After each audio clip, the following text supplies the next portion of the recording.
Good morning students. Last class में हमने आपको सिलेबस के बारे में जानकारी प्रदान करी। इसके बाद एग्जाम स्कीम भी हमने देखी कि आपके केमिस्ट्री में 3 पेपर होंगे, इनऑर्गेनिक केमिस्ट्री, ऑर्गेनिक केमिस्ट्री और फिजिकल केमिस्ट्री। तीनों पेपर आपके 150 नंबर के होंगे कुल। प्रत्येक पेपर आपके 50 नंबर का होगा और प्रत्येक पेपर में आपके 5 इकाइयां हैं, 5 यूनिट हैं। हर यूनिट में से आपके 2-2 क्वेश्चन आएंगे और उनमें से आपको एक करना रहेगा, यानी कि आपको एक अथवा मिलेगा हर यूनिट में से। अब देखिए, इसके बाद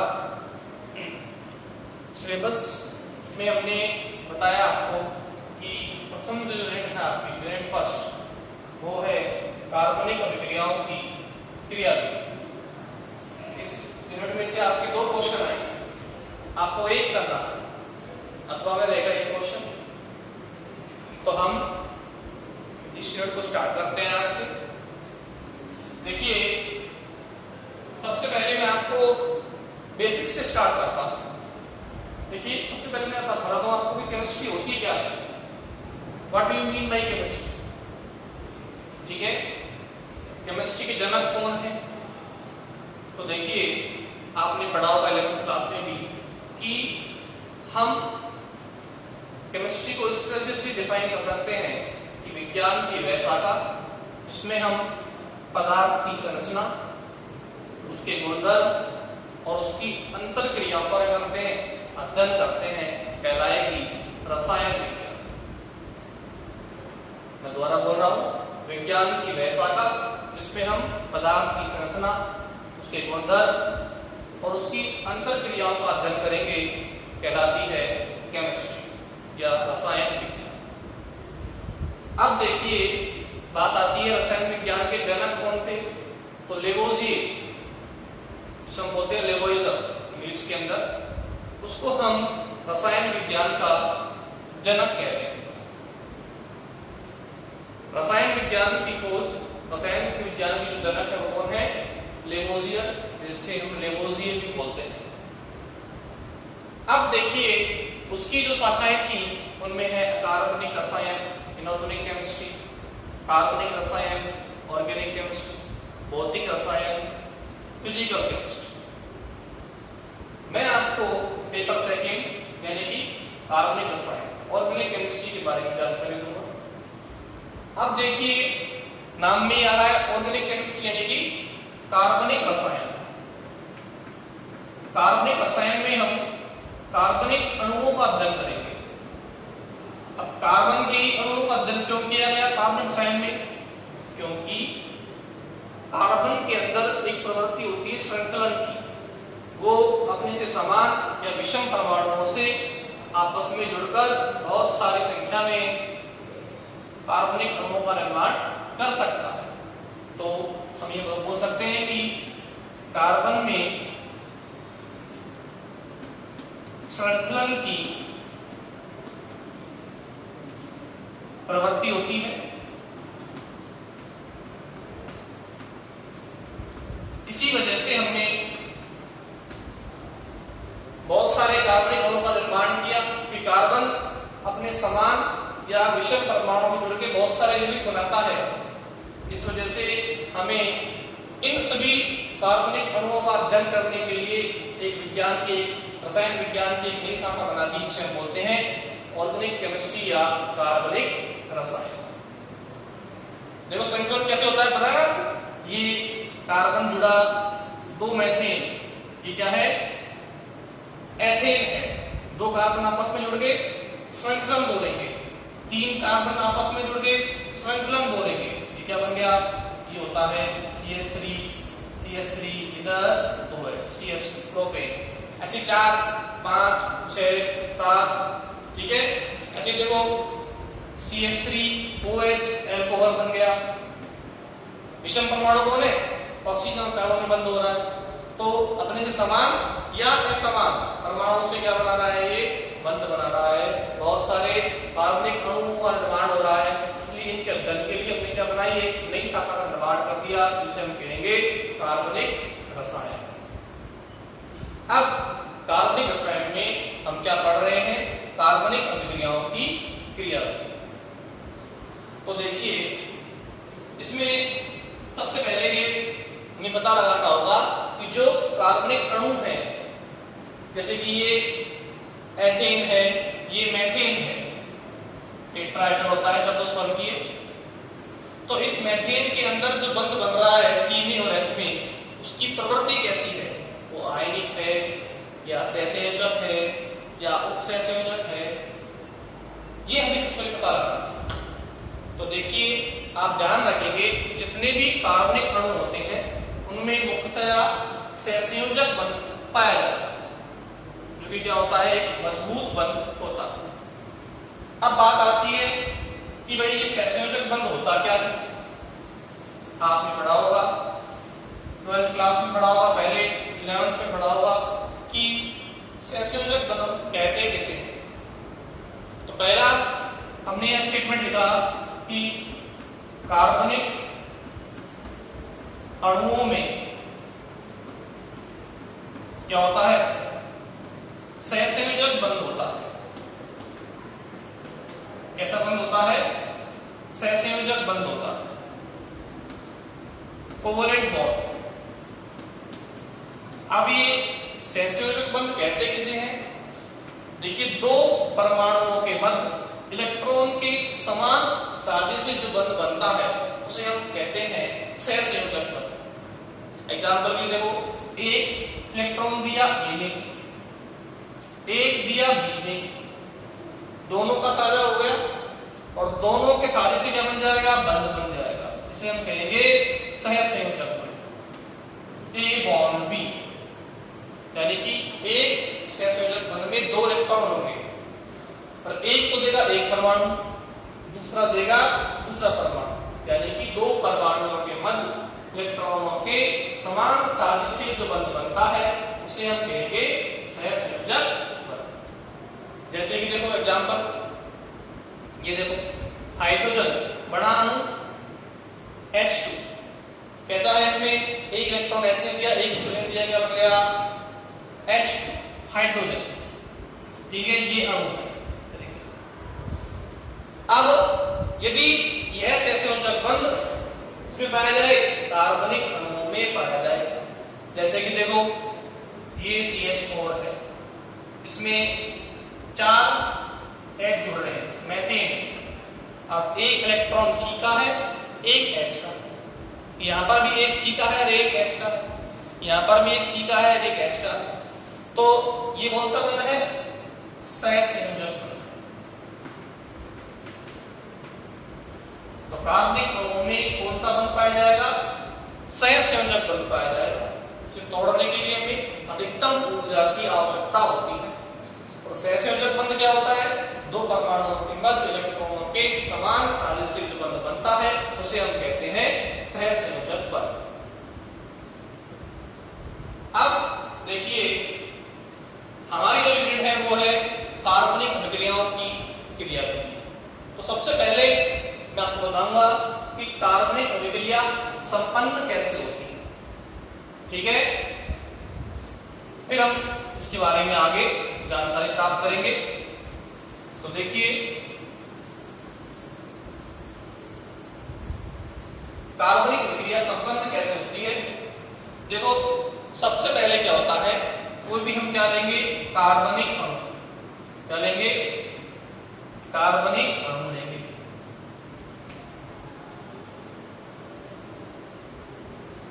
इस पे हम हमला कराएंगे किसी भी आक्रमणकारी समूह पर या आक्रमणकारी अभिकर्मक का। किसी भी कार्बनिक अणु पे कौन हमला करेगा? कोई भी आक्रमणकारी अभिकर्मक। अब ये कौन कौन से होते हैं?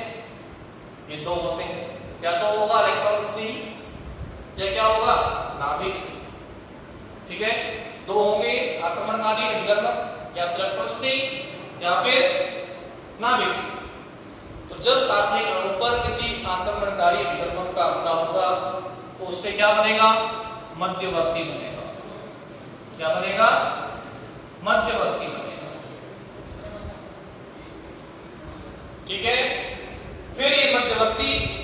किसमें कन्वर्ट होगा? उत्पाद में कन्वर्ट होगा। और साथ में कभी कभी हमें सह उत्पाद भी प्राप्त हो सकता है। तो किसी भी कार्बनिक अभिक्रिया इस तरीके से संपन्न हो सकती है। ऐसा जरूरी नहीं है कि हर अभिक्रिया में मध्यवर्ती बने, कई रिएक्शंस में मध्यवर्ती नहीं भी बनते हैं, लेकिन मुख्यतः बनते हैं जब भी किसी कार्बनिक अणु पे किसी का आक्रमणकारी विकर्मक का हमला होगा तो क्या बनेंगे? मध्यवर्ती। वो मध्यवर्ती फिर उत्पाद और सह उत्पाद का निर्माण करेंगे। अब ये जो आक्रमणकारी विकर्मक हैं ये होते हैं दो प्रकार के। कौन कौन से होते हैं? एक तो होता है इलेक्ट्रॉन स्नेही और एक होता है नाभिक स्नेही। इसके बारे में हम बाद में जानकारी करेंगे। पहले हमने एक वे बना दिया, एक माध्यम बना दिया कि कोई भी कार्बनिक अभिक्रिया इस तरीके से संपन्न होगी। ठीक है।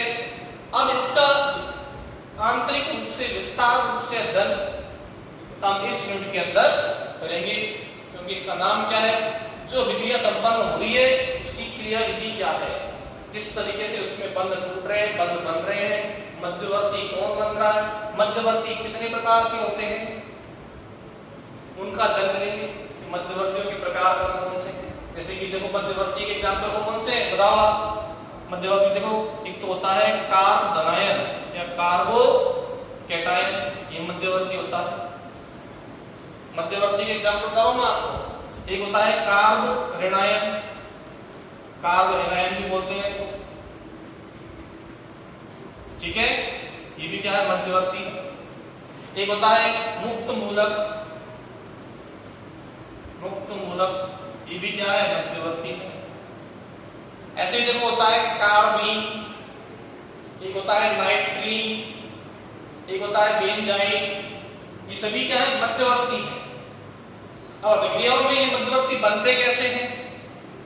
ठीक है, इनका स्थायित्व क्या क्या है, कौन कौन सी रिएक्शन में बनते हैं, इनके क्या क्या गुणधर्म है, इन सभी को हम इसके यूनिट के अंदर अध्ययन करेंगे 1 by 1। ये हमारा एक प्लेटफॉर्म हो गया इस यूनिट के बारे में। अब देखिए, कोई भी अभिक्रिया संपन्न कब होगी? जब उसमें क्या होगा? बंध का विखंडन होगा, यानी कि बंध का उल्लंघन होगा। जब तक किसी अभिक्रिया में बंध टूटेंगे नहीं, जिसे हम बोलते हैं बंध विखंडन या बंध विदलन, तब तक वो संपन्न नहीं हो सकती। तो सबसे पहला टॉपिक है इस यूनिट का, वो है बंध विदलन। बंध विदलन या बंध विखंडन। कि बंध का विखंडन कितने तरीके से हो सकता है, किस किस तरीके से हो सकता है, इसके कौन कौन से प्रकार हैं, ये मैं आपको आज बताऊंगा। देखो मैंने आपको स्टार्टिंग में बताया कि कार्बनिक अणुओं के अंदर क्या होते हैं? सहसंयोजक बंध होते हैं। सहसंयोजक बंध क्या होता है? इलेक्ट्रॉनों के समान सादृश्य जो बंध बनता है दो परमाणुओं के मध्य, उसे हम बोलेंगे सहसंयोजक बंध। फिर हमने देखा कि कोई भी कार्बनिक अभिक्रिया किस तरीके से संपन्न होगी कि किसी भी कार्बनिक अणु पे कोई आक्रमणकारी विकर्मक हमला करेगा तो क्या बनाएगा? मध्यवर्ती, और फिर उससे क्या बनेंगे? उत्पाद, और साथ में क्या बनेंगे? सह उत्पाद। अब जब वो अभिक्रिया संपन्न होगी तो उसमें बंध विखंडन किस प्रकार से होगा, इसके बारे में मैं आपको बता रहा हूं। देखिए, इलेक्ट्रॉन के समान सादृश्य क्या बनते हैं? सहसंयोजक बंध बनते हैं। अब इन बंधों का विखंडन किस तरीके से होगा? तो रासायनिक अभिक्रिया में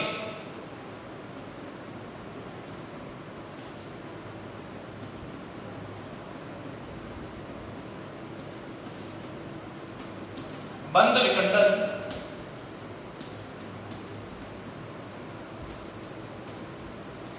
दो प्रकार से संभव है। किससे संभव है? दो प्रकार से।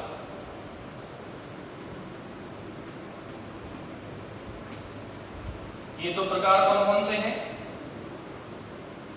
इसको हम बोलते हैं इसके अंदर बॉन्ड क्लीवेज या बॉन्ड फ्यूजन।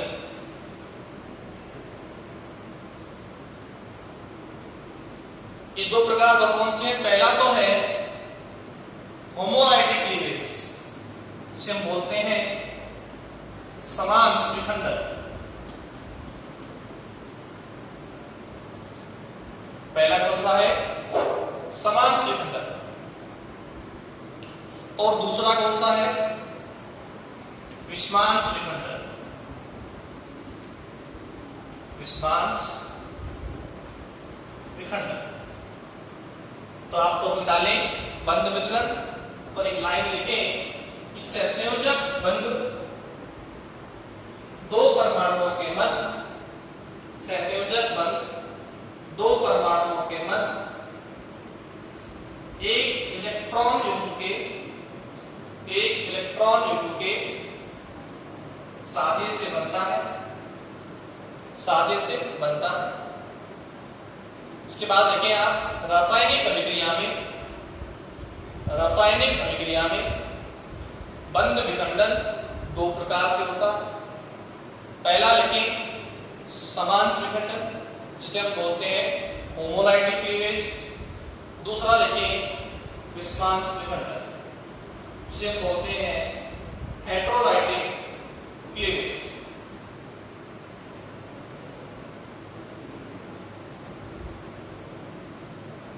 ठीक है, आप इसे नोट करें।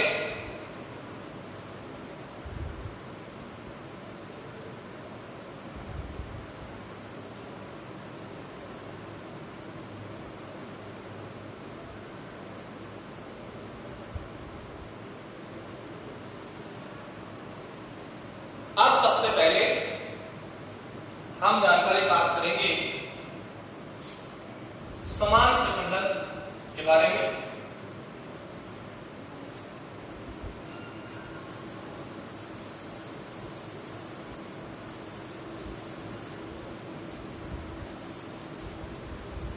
जिसे हम बोलते हैं होमोलाइटिक क्लीवेज।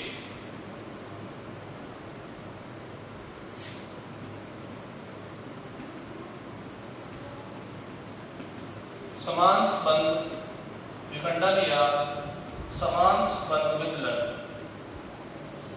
विदलन और विखंडन एक ही शब्द है, एक ही, तो हम विदलन भी सकते हैं और विखंडन भी लिख सकते हैं। देखिए समान बंध विदलन जब भी होगा तो प्रत्येक परमाणु के पास एक एक इलेक्ट्रॉन आएगा। देखो कैसे होगा ये, मान लीजिए इस A और B के मध्य एक बंध बन रहा है, जिसे हम बोलेंगे सहसंयोजक बंध। इसके पास क्या है, एक बंध में क्या होते हैं? दो इलेक्ट्रॉन।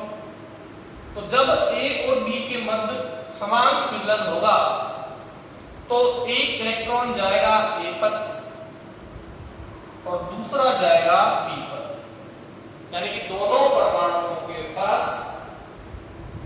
एक एक इलेक्ट्रॉन होता है समान स्विदलन में।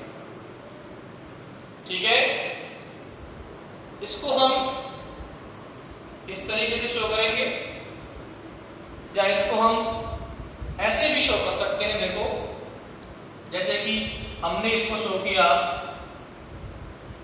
ये दो इलेक्ट्रॉन एक बंध में, ये इलेक्ट्रॉन इसका और ये इलेक्ट्रॉन इसका। ठीक है, अब क्या बनेंगे? देखो समान स्विदलन जब भी होगा तो A पे एक इलेक्ट्रॉन और B पे एक इलेक्ट्रॉन। इनको हम बोलते हैं, जब भी किसी परमाणु पर, उदासीन परमाणु पर क्या आ जाए, एक इलेक्ट्रॉन आ जाए, तो इसको बोलेंगे हम मुक्त मूलक। क्या बोलेंगे? मुक्त मूलक। ये क्या होता है? एक मध्यवर्ती है, बताया था आपको। तो जब भी समान स्विखंडन होगा तो क्या बनते हैं?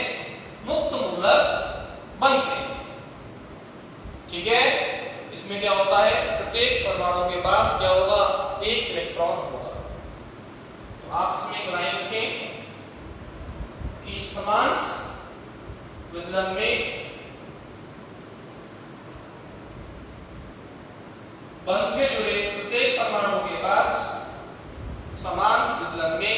बंध से जुड़े प्रत्येक परमाणु के पास एक इलेक्ट्रॉन होता है,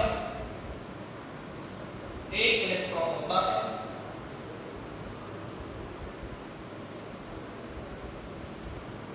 ठीक है, समान स्विदलन में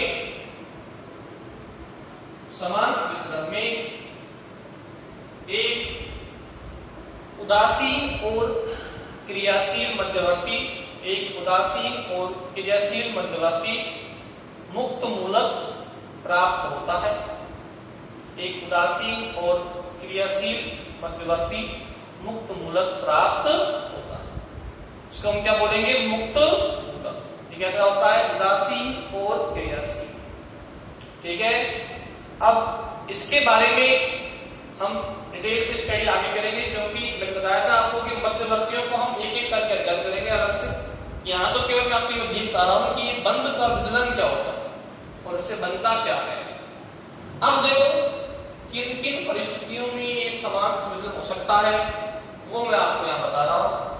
तो सबसे पहला, कोई भी समान संयोजन जो होगा वो या तो उच्च ताप पर होगा या फिर सूर्य के प्रकाश H2, ये क्या है? सूर्य का प्रकाश, या फिर उच्च ताप, ये सिंबल है उच्च ताप, इसकी प्रेजेंस में होगा। देखो एक इलेक्ट्रॉन इस Cl पर, एक इलेक्ट्रॉन इस Cl पर, दो परमाणु हैं इनके मध्य, ये एक बंध है संयोजक। अब समान संघटन जो होता है तो वो किसकी प्रेजेंस में होगा? हमेशा या तो सूर्य के प्रकाश की उपस्थिति में या फिर उच्च ताप पर। क्या बन जाएंगे? देखो 2 Cl मूलक हमें प्राप्त होंगे। तो समान स्पंद विभेदन कब होता है? नंबर 1, सूर्य के प्रकाश की उपस्थिति में, या फिर सेकेंड हायर टेम्परेचर पर, उच्च ताप पर। ठीक है, जब भी कोई अणु का विखंडन यदि उच्च ताप पर या सूर्य के प्रकाश की उपस्थिति में हो रहा है, Hν की उपस्थिति में हो रहा है, तो हम उसे बोलेंगे समान संबंध विदलन। ठीक है, देखो जैसे एग्जांपल के लिए हमने Cl2 को तोड़ा उच्च ताप पर, क्या मिल गए? 2 क्लोरीन मूलक हमें यहाँ पर मिल गए। ऐसे ही देखो एग्जांपल और लेते हैं एक और। उच्च ताप पर मैंने तोड़ा, ये मेथेन है, उच्च ताप लिया। अब देखो इसमें 4 कार्बन है, सॉरी 4 हाइड्रोजन एटम है। ये CH बंध टूटेगा, एक इलेक्ट्रॉन C पर, एक H पर, हमें क्या मिल जाएगा? ये मैथिल मुक्त मूलक और ये H मुक्त मूलक। तो इस तरीके से कार्बन और हाइड्रोजन परमाणु के मध्य भी बंध का विदलन हो गया और हमें क्या मिले? मैथिल मुक्त मूलक और ये H मुक्त मूलक हमें प्राप्त।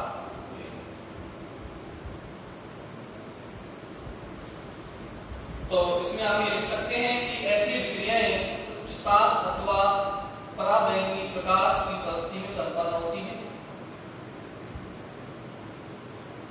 और ये जो विदलन होगा कौन सा? समान संबंध विदलन, वो क्या होगा? देखो गैसीय अवस्था में होगा।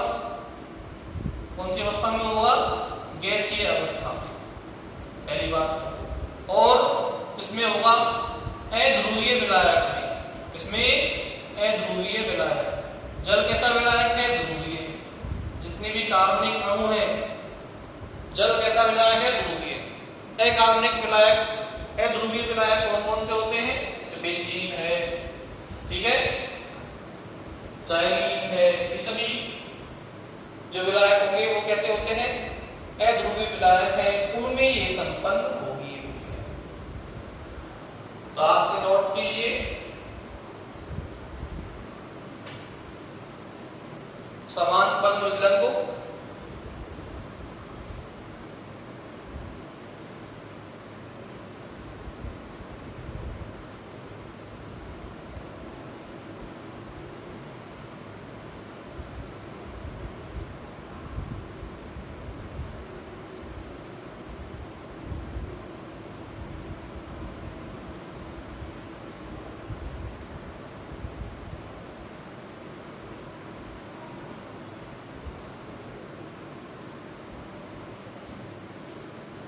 अब नेक्स्ट है विस्मांस बंद विदलन। नेक्स्ट कौन सा है? विस्मांस बंद विदलन।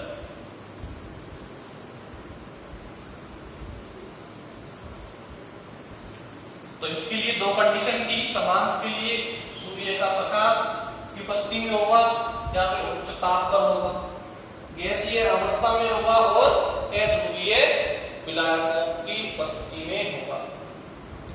अब जो अगला हमारा विदलन है वो है विस्मांस बंद विदलन।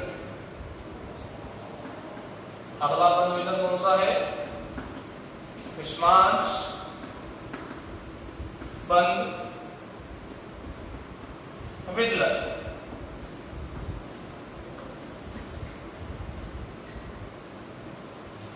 इसमें देखो क्या होता है, जब भी बंद का विदलन होगा तो जो साझे के इलेक्ट्रॉन है वो केवल एक परमाणु की ओर ही शिफ्ट होंगे। जैसे मान लीजिए ए और बी में बंद बन रहा है तो या तो वो इलेक्ट्रॉन बी की ओर जाए या फिर वे कहां जाएंगे? ए की ओर जाएंगे, यानी कि एक ही परमाणु की ओर बंद के इलेक्ट्रॉन जाएंगे। इसे हम बोलते हैं विस्मांस बंद विदलन। तो कैसे जाएंगे? जैसे कि मान लीजिए ये ए और बी के बीच एक बंद है। अब यदि इलेक्ट्रॉन बी की ओर जा रहे हैं तो ए पे क्या आएगा? धनावेश, क्योंकि ए से इलेक्ट्रॉन कहां जा रहे हैं? बी की ओर।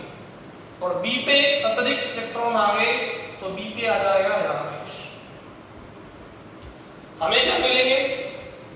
दो मध्यवर्ती मिलेंगे, एक पे आएगा धनावेश, एक पे आएगा ऋणावेश।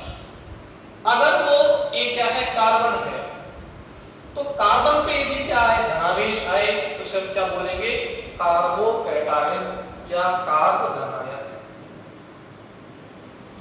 और मान लीजिए बी भी कार्बन है तो कार्बन पे जब क्या आए? ऋणावेश, तो हम उसे बोलेंगे कार्ब ऋणायन या कार्ब एनायन। तो दो मध्यवर्ती मिलके एक धनावेश मध्यवर्ती और एक ऋणावेश मध्यवर्ती। विस्मांस में क्या होगा? एक ही परमाणु के इलेक्ट्रॉन जाएंगे। अब देखो जिससे गए, अब मान लो मैंने पैसे खर्च किए किसी दूसरे के ऊपर, तो मेरे से पैसे, मेरे पास पैसे कम हो गए तो मेरे पैसों में क्या आएगी? कमी आएगी। कमी के लिए लगाएंगे धनावेश। और मैंने बी को दे दिए तो बी के पास क्या होगी? धन में वृद्धि होगी, तो बी के पास क्या आएगा? ऋणावेश। समझ में आ गया सिंपल सा? तो इसकी परिभाषा क्या देंगे कि इस प्रकार के बंद विदलन में साझे के इलेक्ट्रॉन युग्म बंद से जुड़े केवल एक परमाणु को प्राप्त होते हैं। ठीक है? जैसे कि देखो ये कार्बन है, इससे कोई जैव समूह जुड़ रहा, जोड़ दिया साथ। अब इस जैव की विद्युतता कार्बन से ज्यादा है तो इलेक्ट्रॉन कहां जाएंगे? जो अधिक विद्युतता है उसके इलेक्ट्रॉन जाएंगे, इसलिए कार्बन पे क्या आ जाएगा? धनावेश, और जैव पे क्या आ जाएगा? ऋणावेश। कार्बन पे जब धनावेश आता है तो उसको क्या बोलते हैं हम? कार्बोकैटायन या कार्बोधनायन। ठीक है?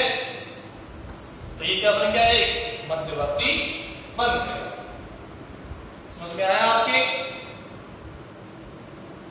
इस तरीके से हम समांस और विस्मांस बंद विदलन को समझा सकते हैं, दर्शा सकते हैं।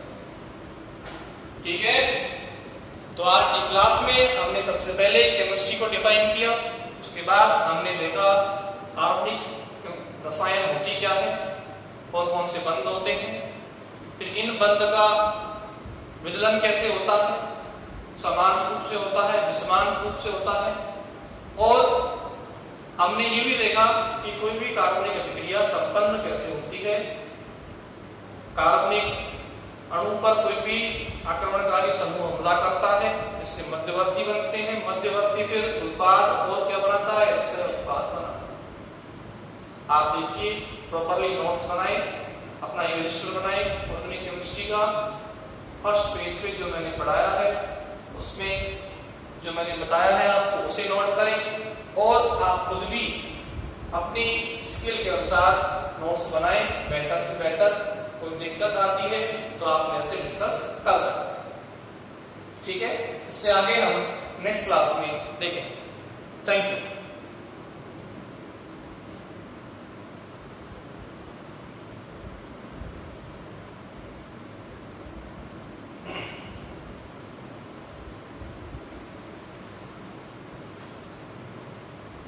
इसे नोट कर लीजिए।